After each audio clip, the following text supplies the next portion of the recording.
පාට පාට රසම රස කුකිස් හදන්න ඔයාලත් කැමතිද? අවශ්‍ය වෙන්නේ උකු පොල් කිරි, හාල් පිටි, ලුණු සල්පයක්, කහ කුඩු සල්පයක්, අවශ්‍ය නම් අවශ්‍ය පාටින් වන්නක. අපිට ස්වභාවික වන්නක යොදා ගන්නත් පුළුවන්.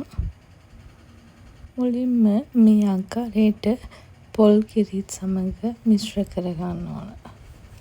කැමති නම් ලුණු, කරපිංචා, මිරිස් ආදියත් යොදන්න පුළුවන්.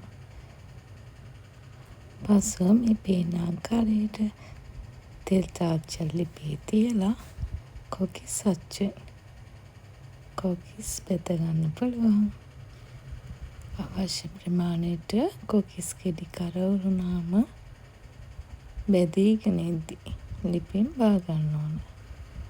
නැවතත් මිශ්‍රණය සකසාගෙන අවශ්‍ය විදියට වන්නක යොදා ගන්න පුළුවන්. කැමති නම් සිහින්ව ලියාගත්ත කරපිංචා, ලුණු, මිරිස් ආදියත් යොදන්න පුළුවන්. විවිධ ආකාරයෙන් විවිධ රසවලට විවිධ වන්නක අඩංගු කරලා වර්ණවත් විචිත්‍රවත් කොකිස් මේ වගේ සකසා ගන්න පුළුවන්. හරිම ලේසි.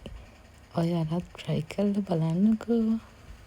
මොන හරි ප්‍රශ්නයක් ඇති වුණොත් කමෙන්ට් එකකින් යොමු කරන්න. ඔයාලා හදපු රස කැවිලි පින්තූරත් දාන්නකෝ අපිටත් බලන්න.